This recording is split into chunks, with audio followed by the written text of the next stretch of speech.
तो भाई साहब केजीएफ 3 में जो कुछ होने वाला है उसके लिए शायद हम में से कोई भी तैयार नहीं है। रॉकी सिर्फ एक डकैत या गैंगस्टर नहीं था, वह एक योद्धा था जिसे किसी विशेष उद्देश्य के लिए जीवित रखा गया था। जी हाँ दोस्तों, केजीएफ 3 की ये योद्धा वाली थ्योरी आपके रोंगटे खड़े कर देगी, इसीलिए वीडियो को अंत तक जरूर देखना, क्योंकि यह सिर्फ कोई कल्पना नहीं बल्कि एक संकेत है। जबकि केजीएफ 2 के अंत में हम देखते हैं कि रॉकी समुद्र में डूब जाता है, सरकार उसे मृत मानती है, लेकिन उसकी फाइल को भारत द्वारा गोपनीय घोषित कर दिया जाता है। इसका मतलब साफ है कि मामला सिर्फ सोने की खदानों का नहीं बल्कि इसमें कुछ गहरे और रहस्यमय राज छुपाए गए हैं। लेकिन अब जो सिद्धांत चल रहा है वह कहता है कि रॉकी असल में एक प्राचीन योद्धाओं के वंशज से है, जिसका उद्देश्य था भारत के गुप्त खजानों को रहस्यमयी स्थानों की रक्षा करना। और केजीएफ सिर्फ एक खदान नहीं बल्कि एक आध्यात्मिक शक्ति का दरवाजा है जहाँ कुछ प्राचीन रहस्य छुपे हुए हैं। जबकि कई जानकार मानते हैं कि रॉकी को उस समुद्र से बचा लिया गया था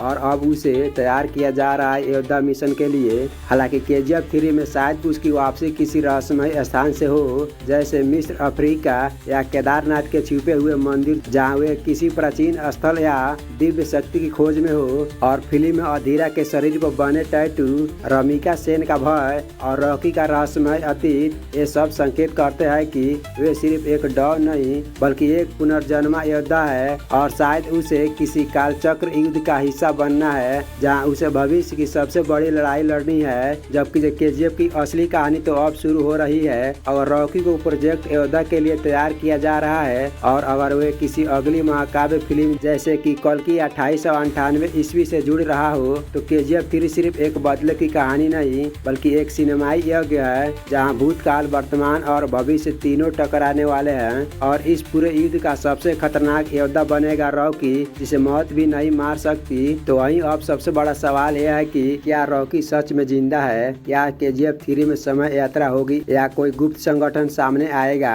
अपनी राय नीचे कमेंट में जरूर बताएं। क्या आपको लगता है कि योद्धा वाली थ्योरी सच निकलेगी?